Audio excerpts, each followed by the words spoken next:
In this video, we are going to discuss pharmacology of sodium valproate. Sodium valproate having multiple mechanism of actions. So we go one by one. What are the mechanism actions of valproate? First point, it going to inhibit sodium channel. Here exactly you should tell this drug prolonging the recovery of sodium channel from the inactivated state. That is prolonging the inactive state of sodium ionic channel. The second mechanism action, it has GABA agonistic property. This is again important MCQ question. You should know how this drug having GABA agonistic property. There are two mechanisms. One is valproate stimulate GABA synthesis. Second point, valproate also inhibit degradation of GABA.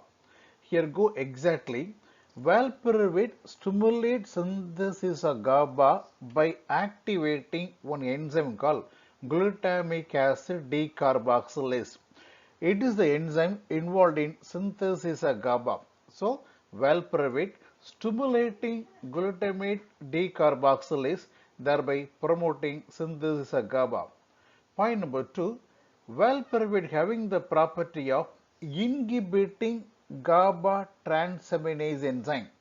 We know GABA transaminase enzyme involved in degradation of GABA. So, valproate inhibit GABA transaminase activity, thereby inhibiting GABA degradation. So, by these two actions, ultimately valproate going to accumulate GABA. The third mechanism action, valproate having anti-glutamate activity. We know glutamate is the excitatory neurotransmitter. So, valproate having anti-glutamate activity. Exactly speaking, it has NMDA blocking property. By blocking the NMDA, inhibit the excitation of neuron. The fourth mechanism action, it is also having T type of calcium channel blocking property. Remember, valproate having calcium channel blocking property also. Finally, one more mechanism action, valproate having the property of inhibiting histone deacetylase enzyme. All these are mechanism actions of valproate. That means, doctor, you should know valproate having multiple mechanism of action. In this junction, you should know epilepsy can be due to either overaction of excitatory neurotransmitter or poor action of inhibitory transmitter like GABA. So, our valproate antagonizing the overaction of glutamate and increasing the actions of GABA, thereby having anti-epileptic property. One more way epilepsy can occur is abnormality of ionic channel, either abnormality of sodium channel or calcium channel. So here valproate having the property of inhibiting both sodium and calcium channel. That means, doctor, you should know it inhibit all the possible mechanism that involved in seizure activity. So because of having multiple mechanism action, valproate having a broad spectrum anti-epileptic activity. That means whatever type of epilepsy we can use valproate. For example, valproate is a fantastic first line drug of choice for treatment of myoclonic seizure. It's also a wonderful drug for focal seizure, and also a very good choice for atonic seizure, and it's a drug of choice for tonic-clonic seizure. And very important point, it's also a very effective drug for the management of absence seizure and also useful for treatment of Lennox-Gastaut syndrome. That means, doctor, valproate having so many therapeutic uses, broad spectrum anti-epileptic. In this junction, you should know one more point. Valproate having not only epileptic uses, it has so many non-epileptic uses also. So now we are going to study what are all the non-epileptic uses of sodium valproate. So topic is non-epileptic uses of valproate. Number one, valproate having the role in the management of prophylaxis of chronic migraine. Here one important MCQ you should know. What are all the anti-epileptic have a role in prophylaxis of chronic migraine? One is valproate. The other two anti-epileptic can be used for prophylaxis of chronic migraines are topiramate and gabapentin. So remember, anti-epileptic useful for prophylaxis of migraine mean first is valproate, next is topiramate, one more drug gabapentin. That means, coming to my topic, valproate can be useful for prophylaxis of chronic migraine. Second point, valproate plays a major role in the management of bipolar disorder. See, bipolar disorder, as the name indicates, bipolar, sometimes the patient having mania, arrogantly behaving. Sometimes they go for depression. It's called manic depressive psychosis. It's called mood disorder. Mood is fluctuating. Usually for this disorder, we use prophylactic lithium. Lithium is a wonderful drug for prophylaxis of bipolar disorder. But if the patient going for mania, depression, cyclically changing, if the cycle keep on changing, say more than 4 episodes of mania per year or more than 4 episodes of depression, if the cycle goes more than 4 episodes of mania and depression per year mean they are called as rapid cycler. For the rapid cycler, the best mood stabilizer is sodium valproate. Remember, sodium valproate having a role in bipolar disorder, that a wonderful role in controlling mood fluctuation, especially in rapid cycler. Here you should know what are all the anti-epileptic having role in the control of bipolar disorder. One is valproate. The other anti-epileptic acting as mood stabilizers are carbamazepine and lamotrigine.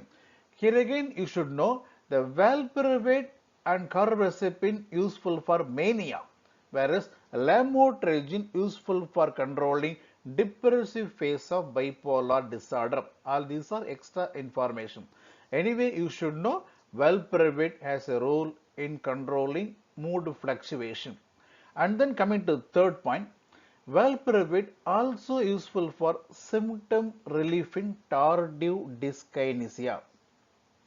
Tardive dyskinesia, one type of extrapyramidal disorder following antipsychotic therapy.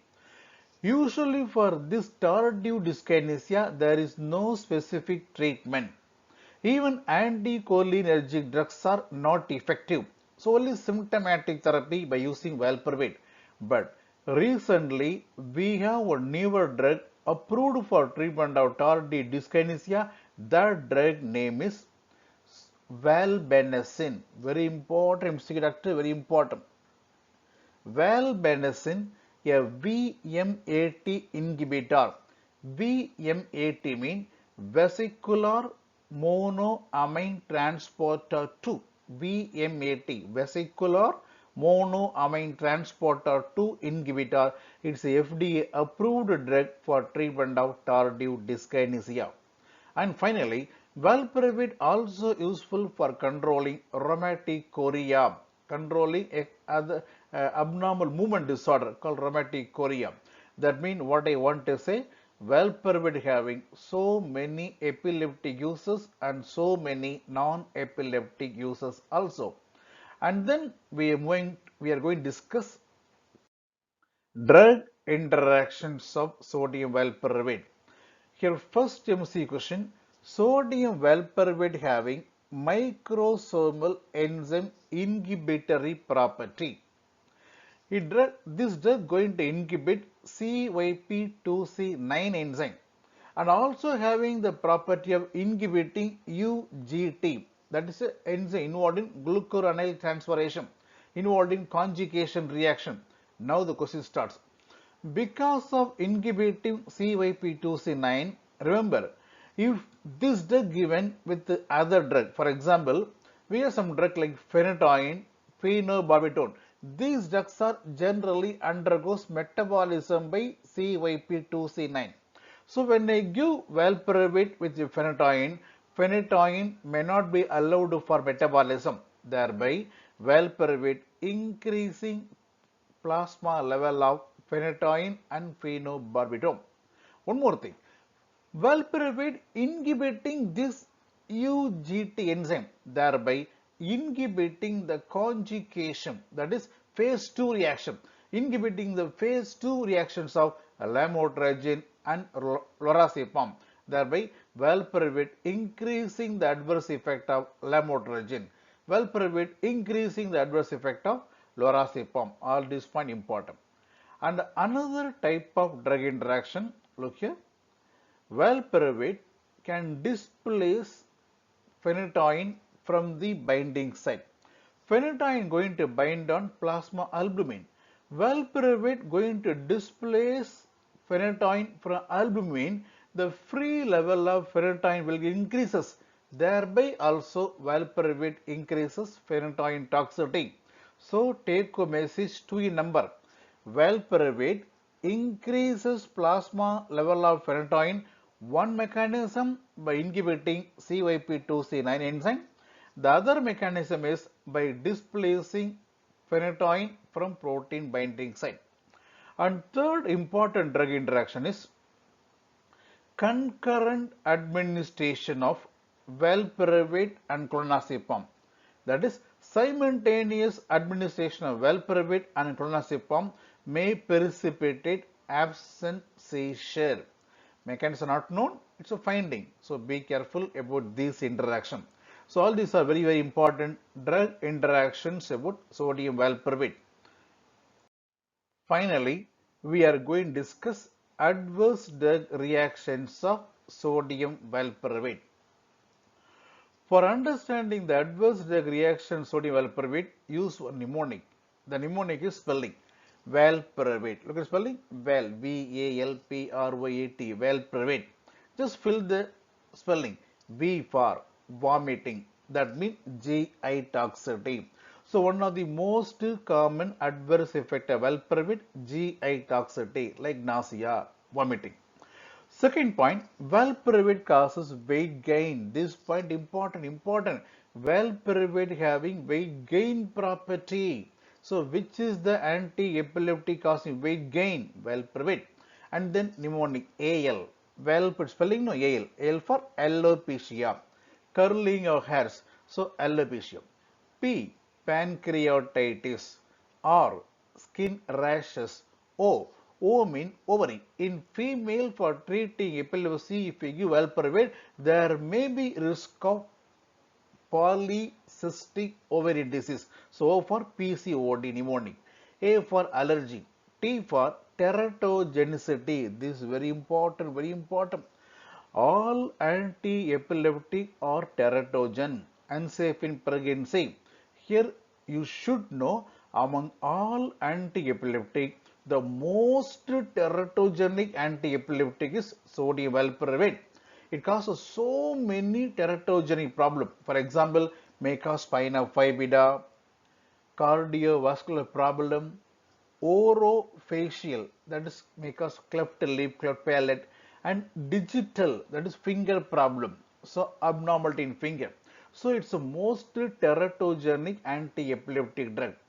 And this drug causing neural to defect. That's why whenever you give valproate for treating epilepsy in pregnancy, better supplement folic acid. Actually, for every mother, routinely we give folic acid, but if we give valproate, definitely re-ensure the mother is getting adequate folic acid or not. So, adequate amount of folic acid should be supplemented. And then E, last mnemonic E, E for elevation of hepatic enzymes. That means valproate may cause hepatotoxicity, liver damage. This is again important. Which organ damage occur with valproate? Answer is hepatotoxicity. especially when you give valproate for treating epilepsy in your children, say less than 2 years. The less than 2 year children are more prone for severe liver damage. Even adult also undergo liver damage, but the liver damage maximum in children of less than 2 years.